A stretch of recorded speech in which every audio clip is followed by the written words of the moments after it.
Pernahkah seorang menteri atau presiden di dalam dirinya melihat betapa Ibu Pertiwi itu lebih luas dari lautan teduh secara kejiwaan, sebagaimana puisinya Pak Zawari Imron tadi? Maka mereka tidak punya keterharuan ketika memerintah, tidak punya kehusukan ketika memandang rakyat dan tanah airnya, kan begitu. Nah iya wong Londo nih kerajaan, Denmark kerajaan, Spanyol kerajaan, Inggris kerajaan sampai saya ini. Sehingga kerajaan ini Amerika toh, Arab kerajaan. Gini kerajaan dilolokno, dipaitu, di feodal-feodalno, dinyek-nyek sampai mati Keraton Solo sekarang. Keraton Solo itu hanya menjadi benda pariwisata saya. Saya tidak mengatakan raja itu pasti baik, tapi kita ini betul-betul durhaka, tidak menghormati dan menghargai apa yang pernah kita miliki. Nabi Sulaiman ya rojo, ojo mureng-mureng konang rojo. Kan masalahnya rojo api layak nudok. Tapi fenomena raja itu bahkan ada pada Nabi Daud, ketika Nabi Yusuf juga, bahkan ketika Nabi Sulaiman. Luar biasa. Nah kok gini moro-moro republik ini? Saya tidak menyalahkan republik, jadi republik ya gak apa-apa, itu juga bentuk dari khilafah. Kesultanan juga tidak apa-apa, yang penting produknya adalah keadilan sosial bagi seluruh rakyat Indonesia. Tapi kita ini produknya ya gak dadi-dadi, sistemnya ya gak didoleh, ilang ngono. Gitu loh, produknya sepoi, guru mateng bosok, kalau balik ngono ya.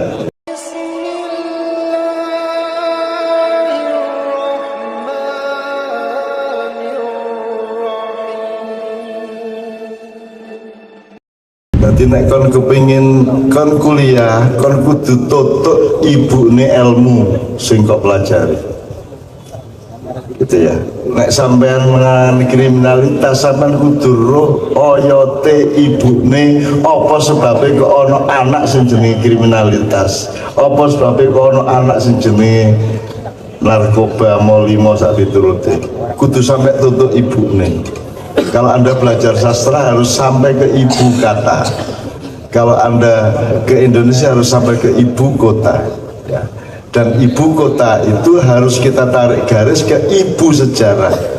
Nah ibu sejarah malam hari ini Pak Rektor kita tarik sampai minimum abad 13-14. Kita tarik busur ke belakang sampai 13-14, karena mulai awal abad 15 itulah kesatria Republik Indonesia Nusantara mulai digerogoti, dan kita cari apa yang digerogoti itu nanti pelan-pelan kita elaborasi supaya nanti kedepannya kita lebih jelas lagi.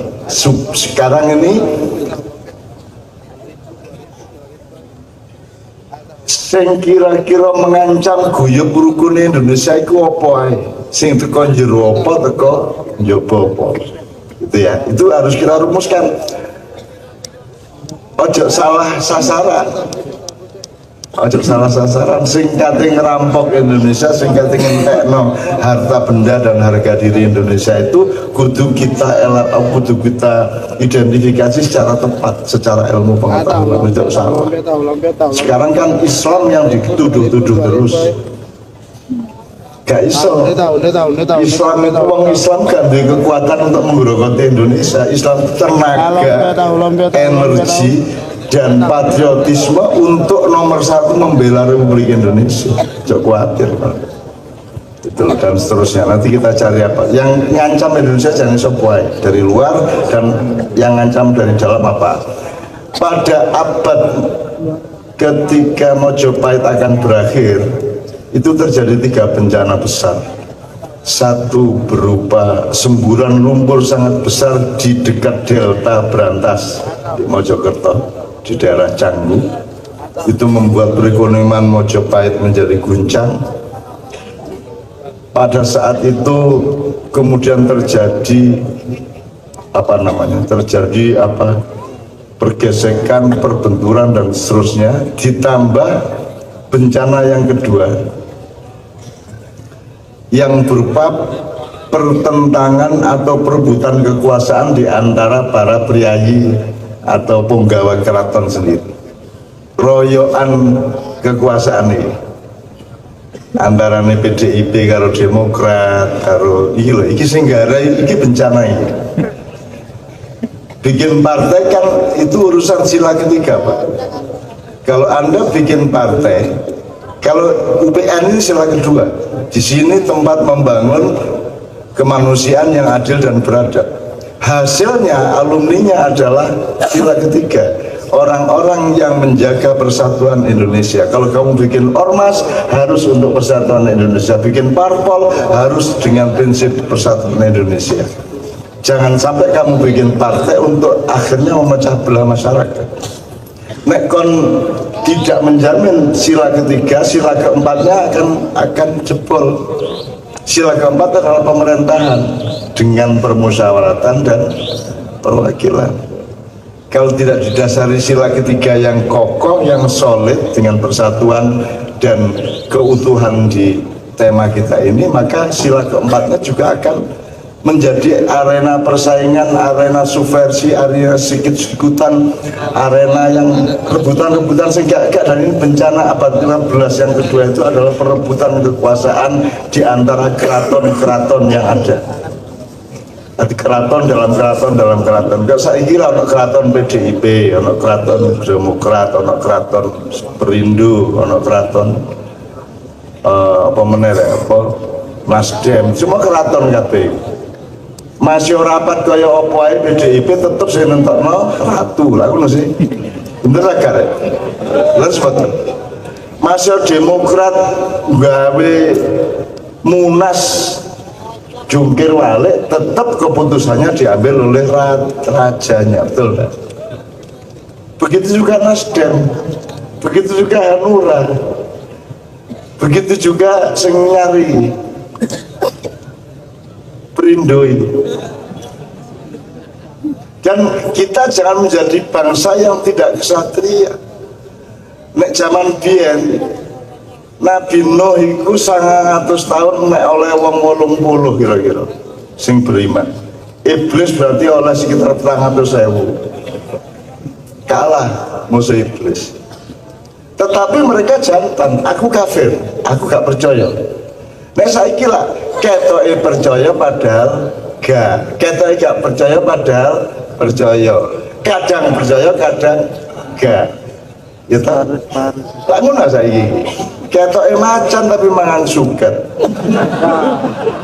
Ketoke wedhus lah kok ndase petik ya dicakot, lak ngono. Saiki lak ngono sing gak ada. Nah itu tidak kesatria. Jadi kadar ketidaksatriaan kita sekarang sangat tinggi. Teman sekalian, maka bencana yang ketiga sebenarnya adalah ya, pertama tadi lumpur menghancurkan ekonomi, yang ketiga, yang kedua pertentangan di antara perebutan kekuasaan intern sing gak ketara Pak. Gue nana apa-apa SBY ketepuk waduk Jokowi gitu kan. Padahal mari saat dulunya SBY dituduh melatar belakangi 212, mari kepedok, mari jangan apa-apa. Terus kalau saiki rumah samu kok terus bersaing Prabowo musuh Jokowi, padahal yoga itu akhirnya ya nyanyangan berdoa. Jadi kalau itu aja lebay-lebay lah ya, kalau aja ada percaya nang Gusti Allah lah ya, percaya kepada ilmumu sendiri dan pengetahuan sendiri. Ojo gampang-gampang gumun, ojo gampang-gampang gede-gede no, ojo juga gampang-gampang nyilik-nyilik no. Ini kita tidak punya urusan sama politik nasional. Pak polisi juga ada urusan loh. Polisi itu penjaga negara, bukan penjaga pemerintah. Betul tak? Harus belajar. Ya apa sih? Kayak naik kapal di ngono ya. Kongresi pers nyanyi. Oke. Bencana ketiga adalah datangnya kekuatan-kekuatan asing yang waktu itu diawali oleh Portugis. Wis tahu tak ceritanya itu ya? Satria Mojopahit dan Demak itu mulai turun kesatrianya karena apa? karena ada medsos pada waktu itu. Kok medsos maksudnya apa Pak Rektor? Lho nek wong Jawa sing jenenge lanang ya dep-depan. Ketok raine ya toh, tunyu-tunyuan, caruk kan gitu. Nek medsos bandem dari jauh, betul enggak? Dengan akun abal-abal bandem dari jauh. Nah, Portugis datang ke sini dengan kapal-kapal perampok yang senjata utamanya adalah meriam. Jadi masih kira jagoan pencak kaya apa, tapi di sawat nganggo meriam, nganggo granat. Akhirnya kita juga terus bikin granat. Akhirnya kena Jose pinternya bandem, tapi gak wani depan. Itu salah satu faktor kesatriaan. Sebelum Pak Muzawi aku njaluk siji Pak Muzamil. Kesatria itu kita carinya gampang aja, kriteria 4 sifat Rasul. Udah, nek pindah kesatria gawe 4 sifat Rasulullah sudah cukup. Apa maksudnya? Sidik, makna sidik. Jujur itu maksudnya gak mek kelakuan tapi ilmunya ya jujur loh. Ya nek hasil penelitiannya Bapak Mah. Hasil penelitiannya wong ngoyo ngono ya ngono. Ngono ya Rek ya. Itu nek jadi jujur itu tidak hanya akhlak tapi juga ilmu dan apa saja jujur. Sidik, dua amanah bisa dipercaya. Tidak bisa ya. Ya. Kalau kamu sudah hasil penelitian wong sing luwih gampang digoyang uang lanang ya, maka ketika menjalankan amanat harus pakai ilmu itu tadi. Maka aku gak berangkat terus ada rek. Apa sing ada kita dengarkan bersama, dari situ kita berangkat. Akhir kayak terus jono penelitian. Gampang apa istilahnya gampang diapano apa? Wong lanang itu gampang diatur. Ini hasil penelitian ya. Jadi amanatnya adalah bagaimana mengatur wong lanang. Gitu kan? Renisa. Astagfirullah. Aku tadi kayak semuanya kira. Gara-gara bayang aku simulasi soalnya utakku itu. Simulasi. Lungguh iso, ngantek iso, nandukur iso, rene iso, apa iso. Nang buri iso.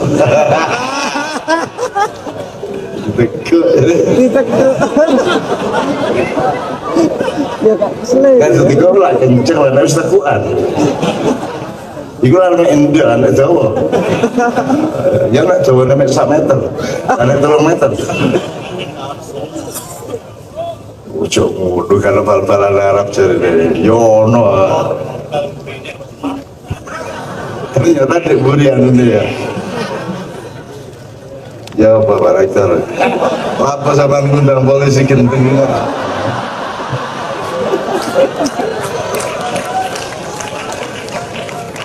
Ya ojo terus diskriminatif lah. Ya, itu kan soal teknis lah. Jangan mau ngajar Jawa ya tidak.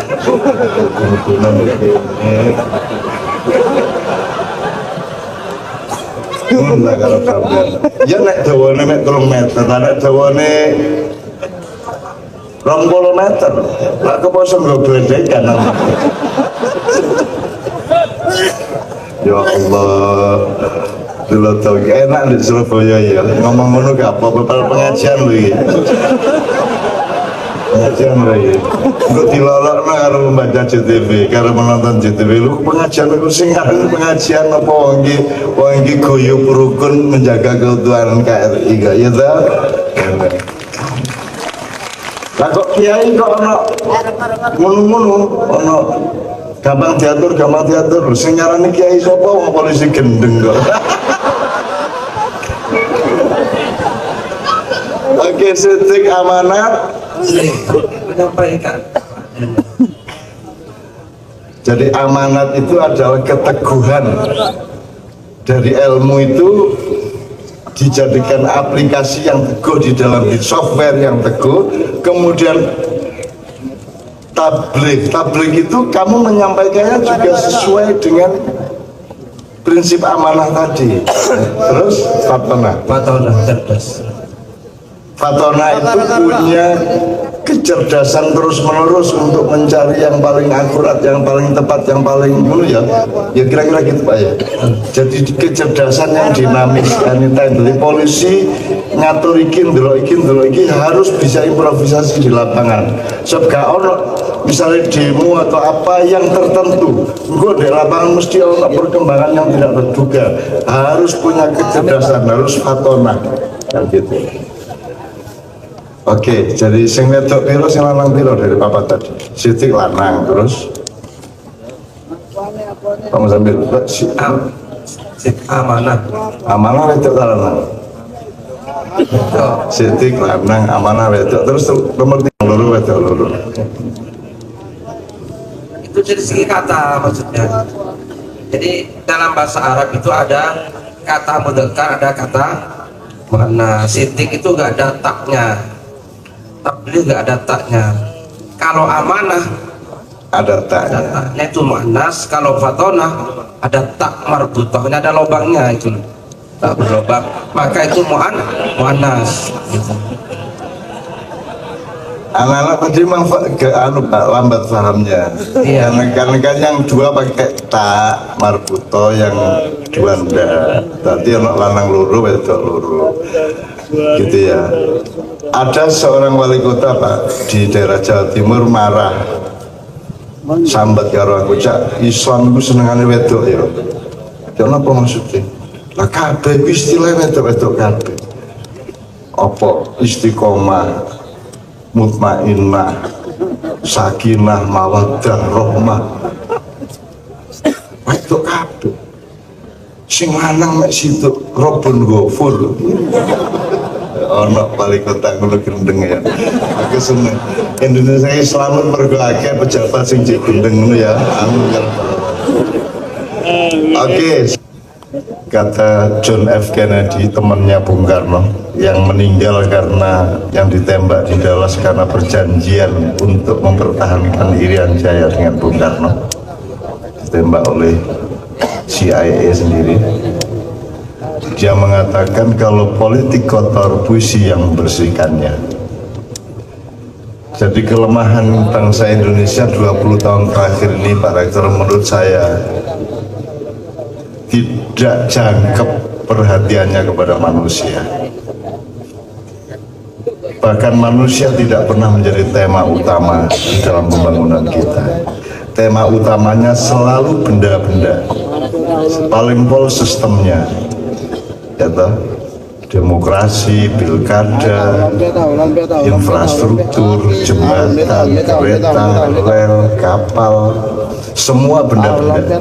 Tidak pernah ada ingatan atau program untuk membangun manusianya. Jadi manusia tidak menjadi fokus dari pembangunan kita. Maka pemerintah Indonesia dan kita semua bangsa Indonesia tidak memiliki kecerdasan untuk tahu bahwa kita ini tidak jangkep pengetahuan tentang manusia.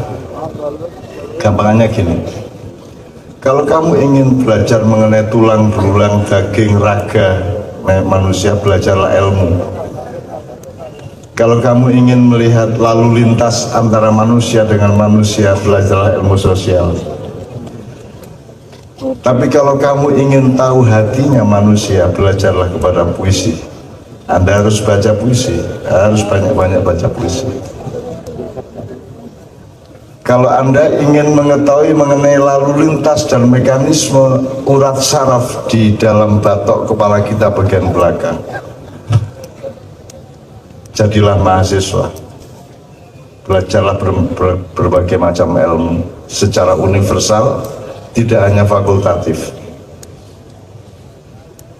Kalau Anda ingin mengetahui manusia dengan perilakunya, dengan kecenderungannya, dengan sifatnya, wataknya, mentalnya, karakternya, maka Anda harus belajar kepada teater. Karena teater itu gabungan dari seluruh unsurnya manusia.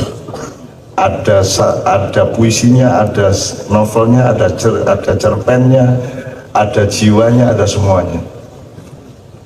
Nah, pemerintah Indonesia, media massa, dan semua stakeholder kebudayaan Indonesia sudah 20 tahun ini sama sekali tidak punya perhatian kepada kesusastraan, kepada teater, kepada cerpen, kepada novel, kepada puisi, sehingga mereka tidak kenal manusia.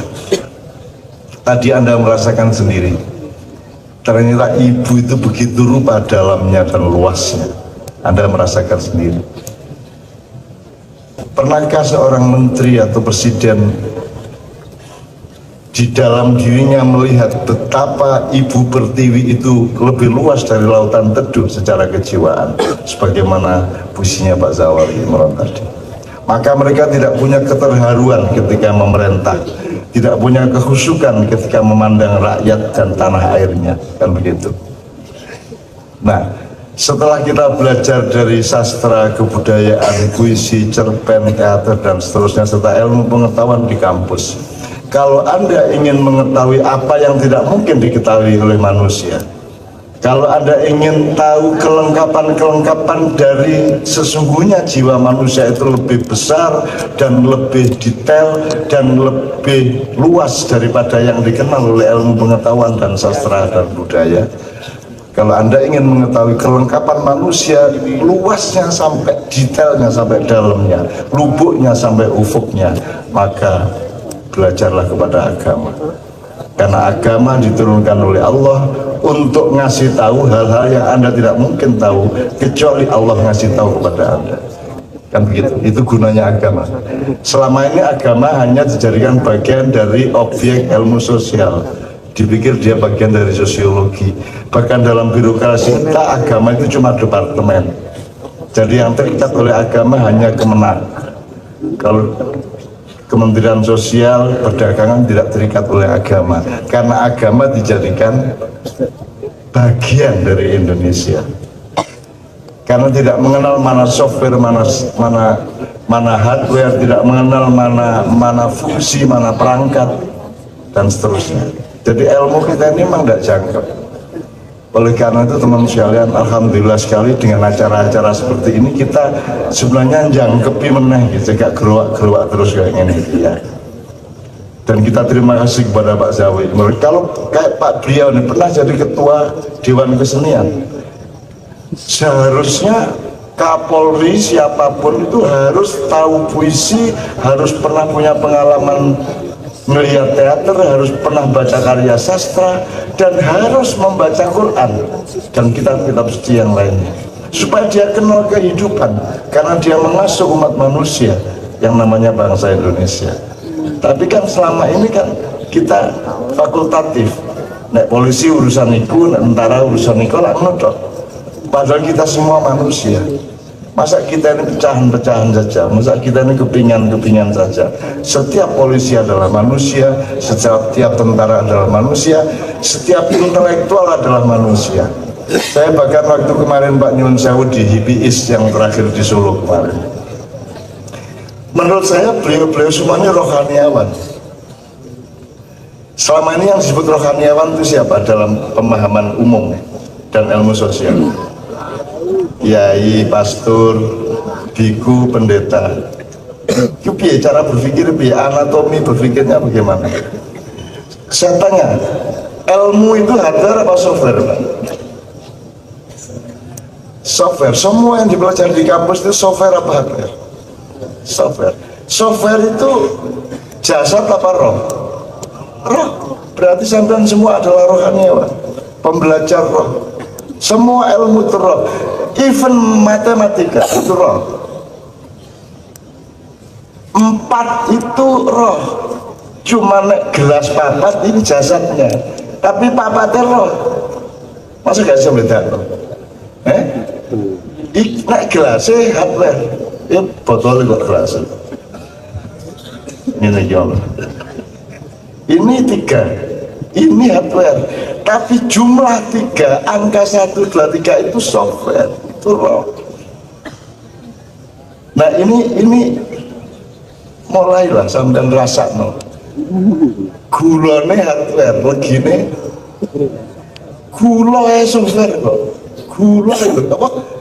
Legi loh software, terus itu software. sudah kulit luar dari roh sebenarnya. Mas, kita pikir kita urusan Lombok atlet, enggak. Semua ilmu, aturan itu software. Makanya Quran itu bukan yang kamu baca itu. Yang kamu baca itu adalah tinta dan kertas yang mengantarkan Quran kepadamu, kan gitu. Tapi Qurannya bukan itu. Qurannya adalah yang ditulis oleh mushaf Quran. Ngerti bedanya? Cantik itu adalah yang diantarkan oleh wajahmu, bukan wajahmu cantik. Jelas ya?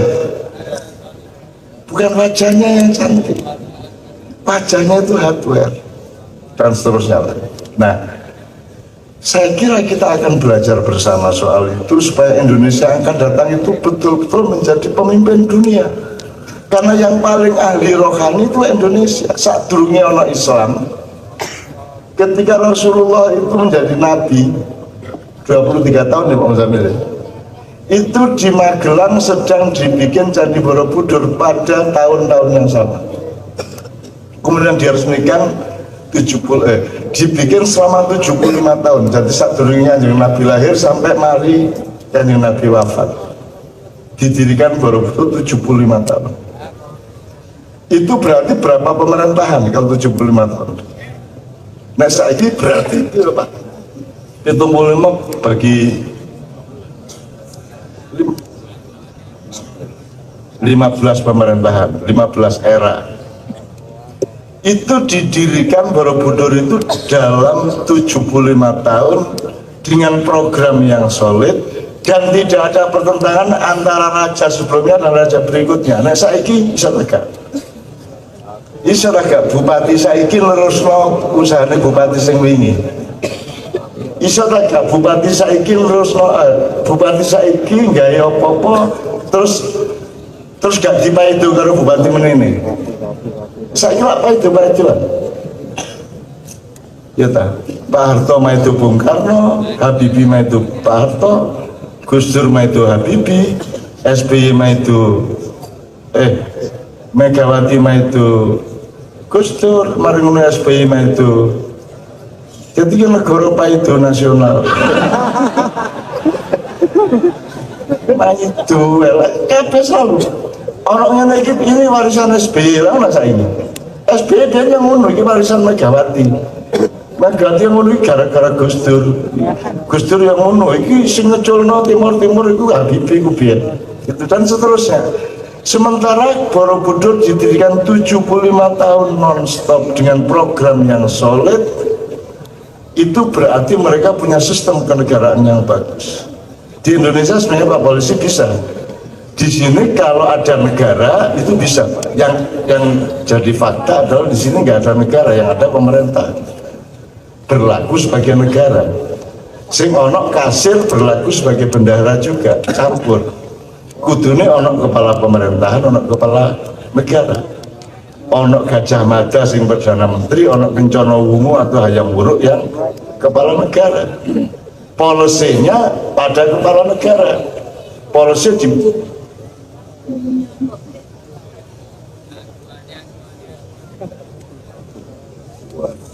kebagian wah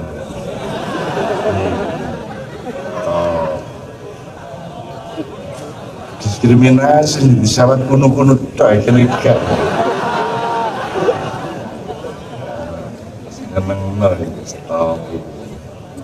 alhamdulillah.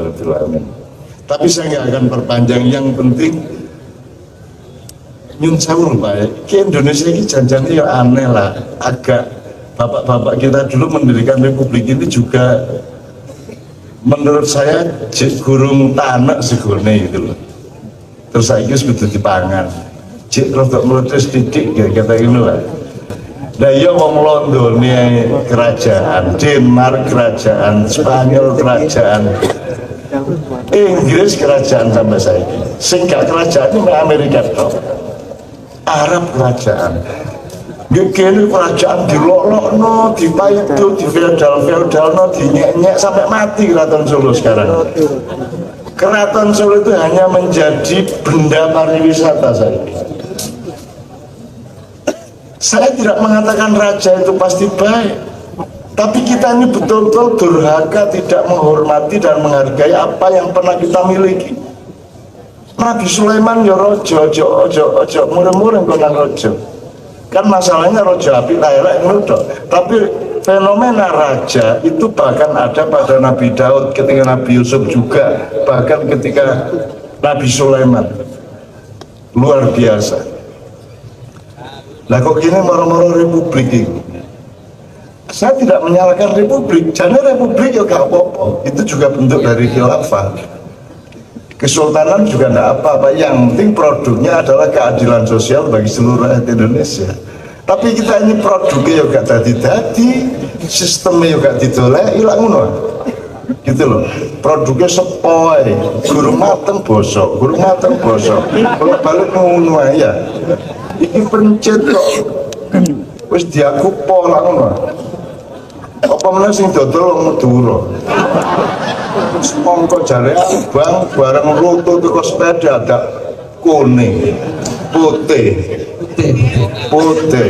Terus ditakoni balik, si Jawa Mlamil ya balik. Marah sih beli itu, yang beli itu. Pak jare abang, jare legi. Pak sampean tidak bisa mikir. Wong manusia aja kalau jatuh dari sepeda pucet ya Pak. Apalagi semongko Pak. Kalah wong Madura. Kene iki lak dihapusi wong Madura kene. Ya jarine abang ternyata terak ngono. Ketoke didakane kaya roti dipangan dadak tahe. Aku ndak kaya jadi kita ini membiarkan ada kekuatan-kekuatan di atas kita sing nyidak taek terus dikai merek roti ya toh, terus dipangan karo rakyate. Pertama lho kok taek muring-muring gak dipangan dibuat mergo gak ono panganan ya wis gak apa-apa wis di rotek-rotek gitu kan masih taek gitu kan. Itu kedua Pak. Tahap kedua, tahap ketiga areke ngertine ya iku mang wis karo bedane iki roti tak taek dipangan ngono ya. Generasi keempat iki roti padahal taek iki roti dan nek diomongi iki taek mureng-mureng jae. Itulah generasi kita sekarang ya tak? Pertama cek lho kok taek pertama terus anake gak apa-apa wis masih taek dirotek-rotekno ya lanjut gak ono meneh ya wong Jawa lah pinter adaptasi to ya wis cukup-cukupno lah ngono wis gak apa-apa wis dianggap roti lho rek terus iki terus putune wis gak duwe tema roti ta taek wis gak duwe gitu.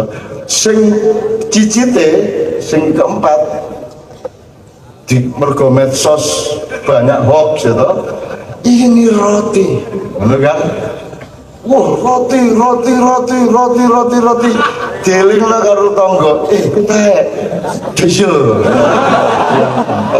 Itulah kita sekarang. Kita ini makan tai tiap hari, ya toh?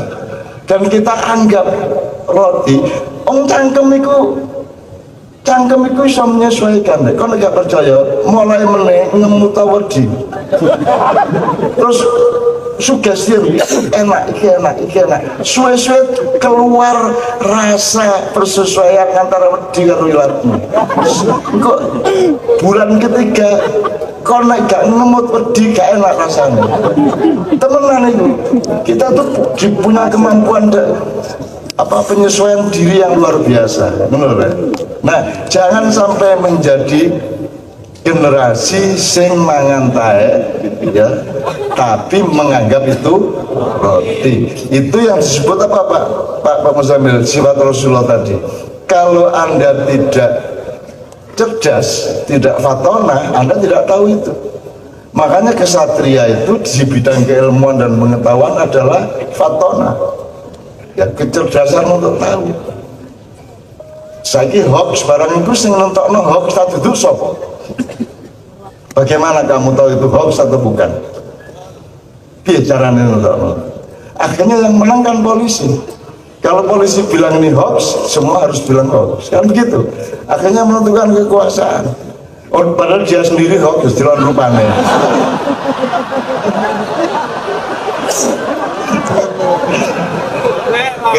Oke, aku gak tahu aku mah ngiling-ngiling beberapa hal, ngiling-ngiling gitu ya. Sampai ke agama Pak. Jadi kalau Pak Muzamil mengatakan gini, loh syariah kok fakultas. Terus ono pelajaran agama Islam. Pelajaran kok agama Islam. Jadi pelajaran liane itu Islam ngono. Ku jadi ya apa sih hari-hari? Loh biologi itu ya pelajaran Islam ya apa sih? Matematika ya pelajaran Islam. Jadi kita ini anatomi berpikirnya betul-betul harus kita reformasi. Sebelum mereformasi mental harus reformasi ilmu dulu, gitu loh. Nah, tapi yang menyetuskan reformasi mental bukan Jokowi, itu Romo Budi. Mari ngono dhek lunga mbonanti. Tahu apa maksud sampean? Revolusi mental itu yang nulis Romo Budi, itu teman-teman kita, temennya Kiai Kanding juga, pastor cilik ngono wonge ya api wonge, karpe ya api, cuman gak dijelasno nang negara gitu loh. Karpe ya apa jenenge revolusi mental itu. Oke, saiki ngene, untuk beliau iki mesti telepon Kapolri. Kula binyek kali Cak Nun. Lu doakan Cak yang tadi Kapolri. Cak nek keburu presiden kula iso melet-melet. Aku seneng aku, ya Allah, Indonesia ya Allah, kaya raya Indonesia. Ya Allah, apa yang membuatmu menciptakan makhluk seperti dia?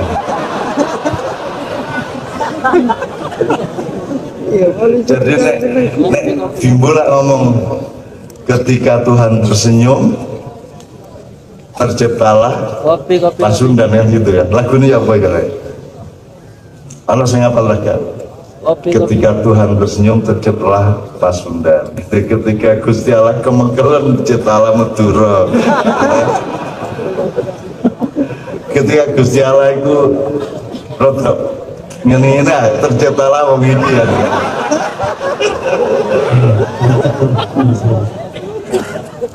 Saya untuk serius gak enak lah begini. Tadi sampai oleh Pak Imron itu menyebut bagaimana manusia memiliki rasa pada dirinya itu. Sedikit yang mungkin nggak ada 1 menit, setengah menit saja saya sampaikan ungkapan saya bahwa Indonesia menurut saya itu anak-anak sekarang itu penuh dengan tidak ada kepastian, itu dengan keraguan. Nah, saya mau nulis puisi sebentar, judulnya Keraguan. Ini saya baca puisinya sekarang.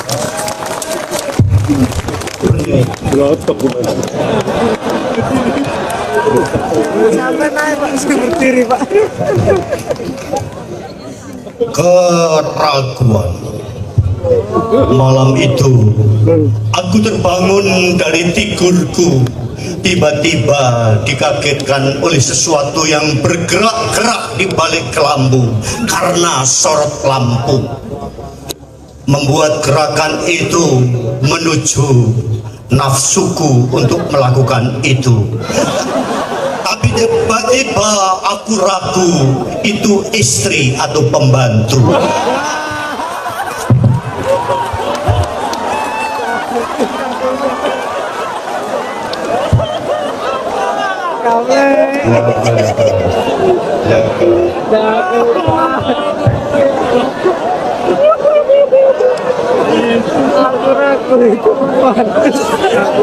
Aku jadi yang kepingin kayak ngono-ngono itu kasus saya dadi dek ya aku tak. Ya apa ya, seneng aku.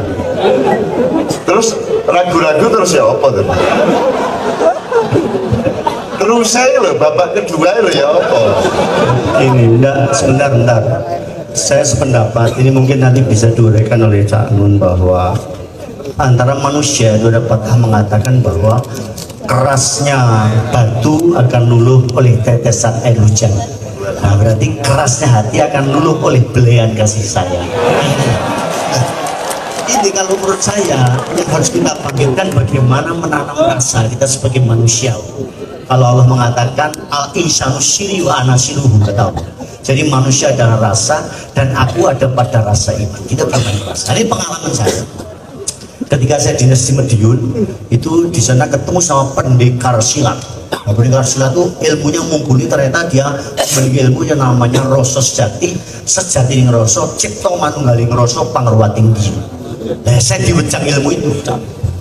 Akhirnya saya ini bisa membaca perasaan orang lain, termasuk perasaan anggota saya yang datang. Kalau membawa stok mam ngejak bojone berarti artinya tangguh perasi.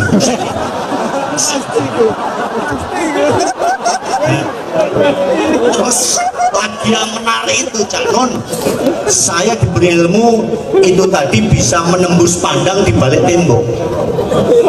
Bagaimana saya akan mempraktekkan? Nah, ketika itu saya ngambil apel, saya bilang setelah ini polwan tinggal di tempat. Semuanya selesai, tinggal polwan. Saya bilang, para polwan, saya punya ilmu baru namanya rasa sejati ning rasa. Saya bisa menembus pandang.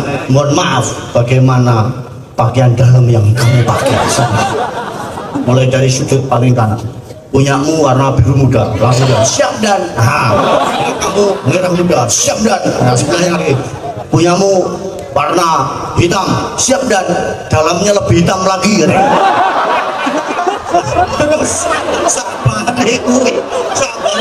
Sabar aku malih.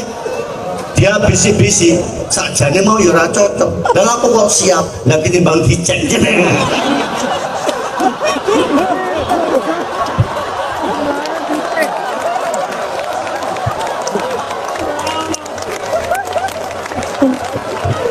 Oke, dirimu adalah juga diri mbah-mbahmu. Karena diri mbah-mbahmu dulu adalah untuk dirimu juga. Jadi permainan seperti yang beliau ceritakan banyak sekali tadi, termasuk yang Pak Nevi dan semua tadi dolanan anak-anak itu kan disebut kearifan lokal.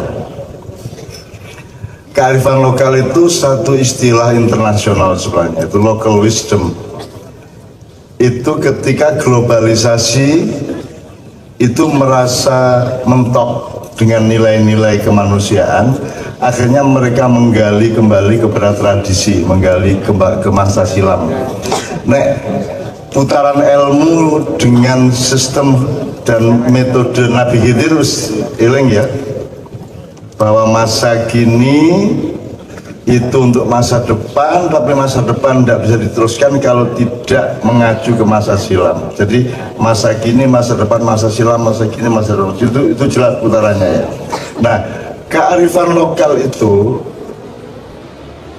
disebut karena dunia yang sekarang ini sama sekali selama globalisasi sekitar 40-50 tahun itu tidak menghormati apa yang pernah terjadi atau pernah dialami atau pernah diwariskan pada kebudayaan yang lalu. Ketika mereka mentok, demokrasi, liberalisme mentok, gedungnya gede-gede, pesawatnya banter-banter, tapi menungsone mandek, gitu ya. Maka mereka mencoba belajar kembali. Sekarang kita kagum sama Borobudur. Borobudur itu usianya 14 abad. Saiki deloken gedung di Surabaya, di Jakarta, kira-kira sing 14 abad meneji ono sing ndi. Kalau Anda mempelajari, Anda browsing aja Borobudur didirikan dengan berapa kotak batu ya, terus merekatkannya pakai apa segala macam. Kemudian rapate ku ya apa, oleh ngukur sauno gedene ku ya apa biyen, pakai sistem apa, oleh ngangkuti waktu sampai ndukur ku pakai apa. Saya kira secara teknologis, secara arsitektural kita tidak mungkin mampu menyaingi Borobudur. Kita tidak mampu bikin Borobudur. Itu baru hardware-nya. Belum lagi filosofinya, belum lagi estetikanya. Tidak ada, Pak Dodi, tidak ada satu relief di Borobudur yang bisa ditiru oleh siapapun pematung di zaman modern. Tidak satupun. Dan itu sudah menjadi pengetahuan dunia bahwa tidak bisa niru sama sekali. Karena detailnya dan hidup.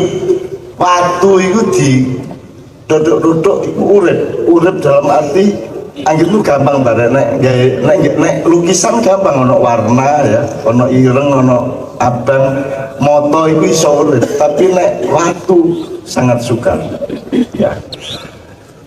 Yang paling dasar dari Borobudur misalnya, ini aku nyontoh Borobudur ya, aku takut itu. Sekarang saya tanya, kalau mal-mal di Surabaya misalnya TP atau apa liane rek,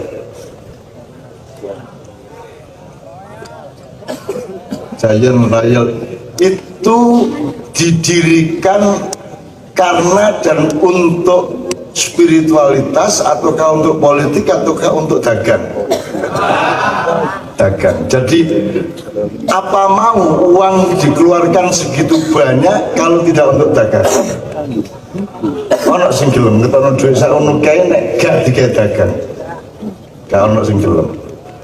Saya tanya, Borobudur itu apa bangunan dagang apa bangunan politik atau bangunan spiritual? Spiritual. Jadi pemerintahan pada waktu itu mengeluarkan biaya sangat besar untuk kepentingan spiritual. Dan kita sekarang tidak mungkin punya policy seperti itu, karena bagi kita sekarang mesti tahu tak omong no Pak, wong sugih, wong kuasa, wong kuat, wong pinter, wong apik. Sing paling dhuwur nek jaman saiki wong sugih Pak, kabeh wong ndolok sugih kait kuasa. Upama wong kuasa pengen sugih, terus wong pinter pengen melok kuasa cek sugih. Wong kuat demo menggalang kekuatan, CE melok kuasa minimum jadi komisaris BUMN.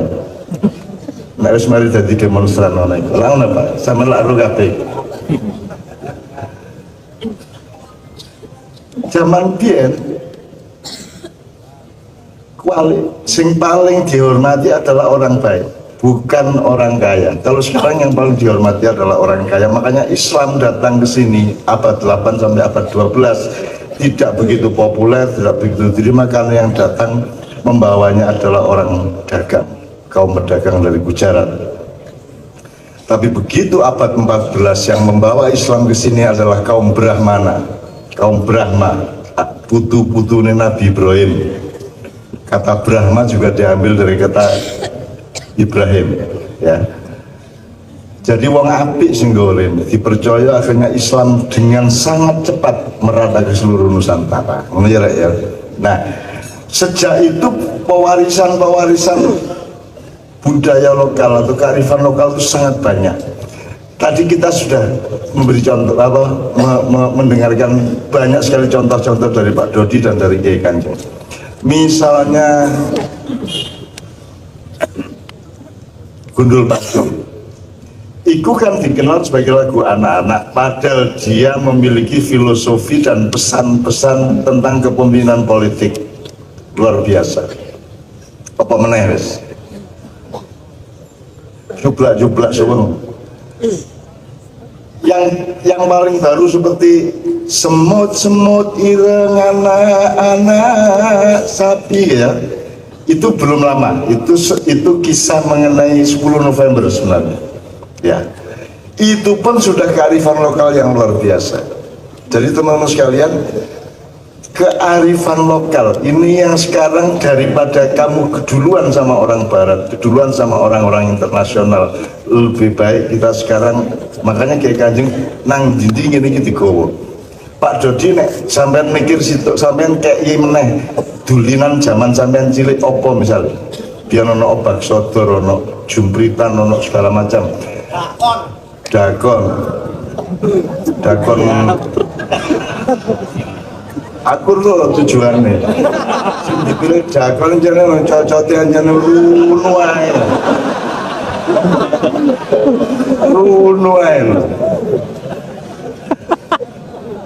Arek nonton bioskop rek jangan nek ben nonton bioskop nang Jombang nang ben. Apa rek lakon ya lakon tolmu. Aku lirokno kira sampai. Ya kan. Tolong TV dipotong ya. Ya, tapi itu kearifan lokal. Itu hanya terjadi kalau kita sudah bersaudara benar, betul nggak? Karena kita malam ini bersaudara benar, mesra, solid, utuh, maka tidak ada masalah dengan munu-munu kuman. Gitu? Karena masalah. Podo karo wong bebojoan di jero kamar kan mutu gak masalah. Nek gak mutu malah masalah kan. Gitu teman sekalian ya. Jadi tolong hidup ini jangan dipahami hanya secara logika dan akal atau ilmu, tapi pahami juga secara cinta dan kemesraan. Kalau kita sudah sampai ke tingkat kemesraan baik sesama bangsa Indonesia dengan bangsa di dunia maupun dengan alam dan Allah Subhanahu wa taala, maka Allah mengatakan wis kon gak usah njaluk-njaluk pahala nang aku, gak usah njaluk kelipatan pahala 100 kali lipat, 27 kali lipat, 1000 kali lipat. Allah tu hasibni wala uhasibtum. Gak usah ngitung-ngitung piro pahala sing kok jaluk teko aku. Cai gak tak hitung dosamu. Milih ndi kok? Kon jaluk hitungan teko Gusti Allah, kon yo dihitung dosamu. Tak gak hitung-hitungan. Nek wis bercinta gak hitung-hitungan, sembarang dikekno, kita betul. Sembarang dikekno. Makanya capailah agama sampai ke level cinta, capailah ilmu sampai ke level cinta. Nah, yang disebut kearifan lokal itu Bapak, itu jenis kebijaksanaan. Kearifan ini sama dengan wisdom, lokal wisdom. Nah, kenapa disebut kearifan? Ini kita ambil dari bahasa Arab. Kalau kebijaksanaan kita ambil dari bahasa Sanskerta wicaksana, wicaksono. Ya. Kalau di Pancasila keempat, kerakyatan yang dipimpin oleh hikmah apa hikmat? Maksudnya apa ini? Sebenarnya sama hikmat dan bijaksana. Hikmat itu gini, hikmat itu adalah tetesan yang paling adil dari sesuatu hal. Intinya itu apa? Itu namanya hikmah. Gitu. Nah, kebijaksanaan adalah output dari kebenaran dan kebaikan, bebrayan yang bener apik, metune kudu hikmah, metune kudu bijaksana. Jadi kebenaran jangan dipertengkarkan, karena benermu dewe, benerku beda, benerku beda, benerku dewe menisuk iso beda. Maka kebenaran jangan diandalkan, yang kita andalkan adalah kebenaran menjadi bekal untuk bijaksana. Makanya disebut lokal wisdom. Kalau disebut kearifan itu dari kata arafa ya'rifu Pak Muzamil ya. Arafa ya'rifu. Mal farqu baina ya'rif wa ya'lam au yudaris au Pak Muzamil. Tolong dikasih tingkat-tingkatnya. Jadi pertama misalnya pendidikan itu yang terendah itu mengajarkan. Madrasah kalau kita kenal gitu ya. Seperti yang sekarang ribut itu madrasah diniyah. Kata bendanya Pak. Ya, kata madrasah dari kata darrasa yudarisu terus tadris, gurunya namanya mudarris. Itu lebih kepada sekedar menyampaikan, transfer bahan, sehingga yang dipakai adalah ngrungokke gitu ya. Yang penting krungu gitu. Itu tadris gitu ya, namanya madrasah. Kemudian yang di atasnya itu ilmu, itu prosesnya namanya taklim, maka ada majelis taklim. Jadi kalau taklim tidak sekedar menjelaskan, bukan sekedar memperdengarkan, tapi diolah sehingga bisa dipahami, maka orangnya disebut muallim ya, muallim. Dalam tradisi Jawa juga tingkatan wisdom itu kan ada 11 nih. Pertama krungu, kedua ngerti. Nah itu taklim itu ke ngerti. Nah kemudian di atasnya taklim itu ada takrif ya, takrif arrafa yu'arrifu. takrifan, buahnya makrifat, gitu ya. Orangnya orang arif, terus gurunya itu mu'arif. Mestinya lembaganya itu ma'rufah, bukan madrasah, gitu ya. Itu ke dalam, gitu ya. Jadi pengenalan ke dalam sehingga ilmu tadi itu mengalami internalisasi, sehingga bukan hanya krungu lan ngerti, gitu ya. Tapi kalau coro Jawanya bisa bahkan sampai nanti bisa lebih tinggi lagi. Jadi kalau dalam Jawa tingkatan pertama kan krungu, ngerti, terus bisa, begitu. Itu makrifat. Di atasnya ada maktabah ya. Ada maktabah di atas. Ada bayu adibu ta'diban ya. Ya. Ini masih ada detail, ada sub-subnya, misalnya tafhim ya, ada lagi apa Pak? Ya, Ada tafhim, ada ya sub-subnya ya. ya. Jadi teman-teman sekalian, sama dengan ada istilah amar ma'ruf nahi mungkar, ini mohon izin saya kemukakan. Selama ini kan kita salah kaprah Pak Dodi. Di Quran itu ada tiga treatment. Satu, yad'una ilal khair. Kalau masdarnya dakwah khair, misalnya dakwah ilal khair. Kalau di bahasa Indonesia kan sama dengan amar ma'ruf itu, tidak usah bi ya. Jadi dakwah khair, yad'una ilal khair, kemudian ya'muruna bil ma'ruf, amar ma'ruf, terus wayanhauna anil mungkar. Ini ada 3 macam. Yang dipakai di Indonesia hanya 2, yaitu amar ma'ruf nahi mungkar. Ini istilah Indonesia loh, bukan istilah Arab dan internasional. Padahal itu pembagian kerja yang luar biasa. Yang pertama, yad'una ilal khair atau dakwah khair. Itu tugasnya saya, ulama, pastor, budayawan, seniman, itu dakwah khair. Karena khair itu kebaikan, keindahan, kebenaran atau apapun yang masih bersifat cair.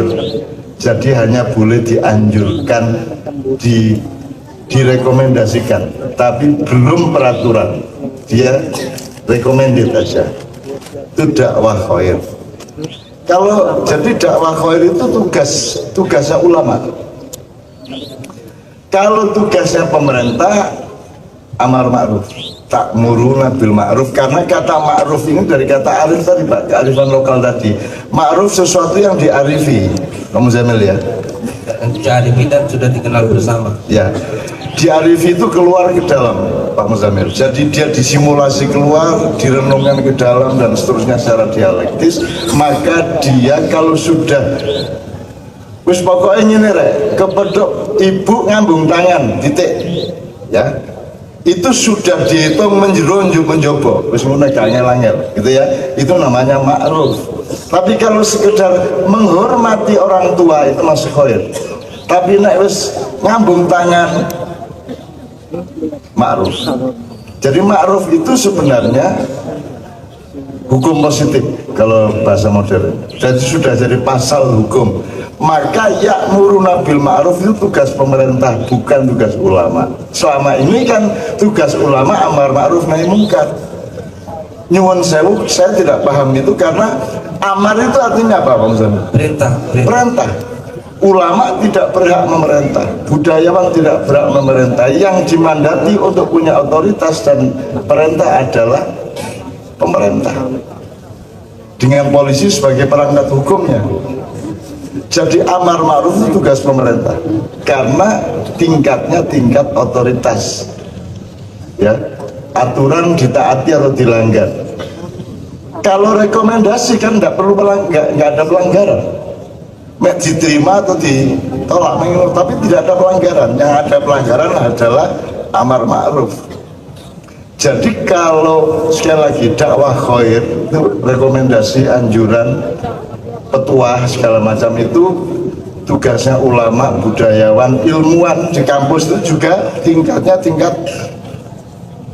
dakwah khair. pemerintah karena sudah dimandati, digaji dan seterusnya, maka dia punya kewajiban untuk amar ma'ruf nahi mungkar. Ini preventif, itu tugas bersama. Rakyat nahi mungkar, pemerintah ya nahi mungkar. Ini untuk supaya ada kejelasan bahwa kearifan lokal itu berada di antara tugas pemerintah dan tugas rakyat. Ya. Karena rakyat selalu memberikan rekomendasi, misalnya Gundul Pacul, bagaimana memerintah, kamu tidak boleh gembelengan, kalau gembelengan wagule rimpang, kan gitu, segone jadi latar dan seterusnya. Semua lagu-lagu yang kita kenal sebagai lagu anak-anak sebenarnya itu strateginya para aulia. Itu jelas dari Sunan Kalijogo yang namanya Jublak Suweng, apa namanya, Gundul Pacul, dakon ya. Yuk dolanan dakon ci, terus watu item polong tumo, terus apa sampai dan seterusnya. Awalnya dan seterusnya. Terus ikut di omah di karang kok melok mayang dari Kanjeng Sunan wakil daftar sebenarnya. Ini kapan ada di Jawa Timur beliau harus datang ya. Iya. Sampai akhirnya dipecat di kepolisian. Enaknya lah ya. Oke, gitu teman sekalian. Jadi ini kearifan lokal tadi itu memang kita hidupkan, Pak. Lu arep sinau piye? Arep sinau piye wong kowe iki Ki Hajar Dewantara wae ora gelem sinau kok. Masa full day school atau 5 day school belajar ke Finlandia? Lah pendidiknya Finlandianya belajar kepada taman siswa kok. Lah kok kene mubeng nang Finlandia sik kayak sinau kudune langsung nang taman siswa. Pak Dicit tadi yang gondrong tuh taman siswa, bapaknya guru taman siswa, dia juga dari SD sampai universitas taman siswa semua. Pak Joko juga di belakang itu taman siswa. Dan taman siswa itu sudah langsung ada konsepnya dengan kata taman siswa, bukan kelas siswa, taman siswa, sehingga ada keterkaitan interaktif dengan kesadaran alam taman. Kalau bisa Surabaya adalah kota dalam taman, bukan taman di kota, tapi kota dalam taman, karena lebih besar alam daripada kebudayaan, lebih besar alam. Maka Jogja dulu konsepnya adalah kota dalam taman. Maka sebanyak mungkin ada pohon, itu pun pohon yang diperhitungkan secara ekologis. Misalnya pohon gayam itu yang paling bisa menyerap polusi. Jadi nek iso itu akeh pohon gayam, jadi polusinya akan terserap lebih dari 60% oleh daun-daun gayam. Itu. Wong biyen iki ono maksudnya kabeh gawe gayam, ono nandur alang-alang. Jadi wong nek SKT Merapi njeblok, ku wong kabeh ndolek alang-alang di Jogja, Pak. Lho kok alang-alang? Jenenge alang-alang jelas rek. Wis percaya karo Mbah-mbah biyen ya. Dan memang dia kalau diselidiki, kalau diriset, dia ternyata punya daya tolak tertentu. Ono lho rek sing iso kon nandura wit tertentu kok santet gak iso ngliwati dhek. Kok klenek? Lho kok kon ngerti nek klenek? Kok nek nuduh klenek, misalnya jalan Jepang dituduh kok ngundang setan. Takono lho kok sampean kok nek ngundang setan berarti sampean sampean anu ya wis biasa ndelok-ndelok setan. Kok cilik wong gampang nuduh. Jaran Kepang dadi ngundang setan. Sing nuduh iku berarti punya pengetahuan tentang ngundang setan, betul enggak? Kalau dia tidak punya pengetahuan, dia tidak bisa menuduh. Nah sekarang takono balik. Siapa yang jelaskan ya napa ngundang setan niku? Wong mriki niki mek dadi tok. Mangan beling mergo gak tego ta. Sampeyan kudune gak ngesat-ngesatno, tapi kudune langkai sego bungkus ta. Kok malah dikai.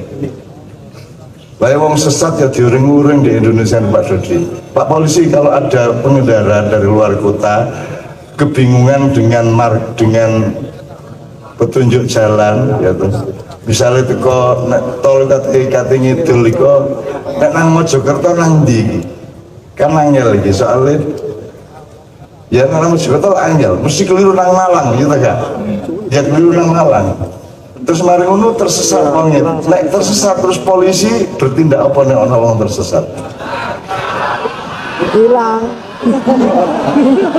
hilang ditunjukkan arah yang benar. Jadi fungsi itu ihdinas siratal mustaqim. Ya. Enggak gini jangan gini. Non sewu. Amin arah-arah itu kadang-kadang keterlaluan. Saya pernah menjabat ketika Kapolsek Mojoroto ono Kediri Kota. Ono arek lewat motor lampu di tempat ini bengi-bengi. Tempat ini sudah nggak helm. Tak stop mantep tuh. Kata kau kenapa lampunya dimatikan? Tidak jawabannya. Kalau gitu ikan yang di alun-alun lupa. Kenapa? Misalnya nyalakan lampu di siang hari, jadi malam nanti tidak nganggur aja. Gocok ya dulu. logis ya Pak kayak santri Madura loh Pak santri Madura ngobong gereja terus kiainya datang pakai jeep ngatur santri pulang tidak boleh bakar gereja tidak boleh ayo kembali ke pesantren semua wes kuabe diubek terus Pak Yai ini balik dadak santri ini gak balik-balik ke pesantren lho kan ada dengan mulai gak gelem akhirnya diparani meneh nganggo jeep meneh dadak ngebong toko loh kadang kan saya suruh pulang loh Pak yang gak boleh diobong lah gereja Pak nek toko gak sampean gak ngomong Bang oh itu tuh jelas nek karo wong Madura iki tahu nek gak jelas sampai saya coba warna gak jelas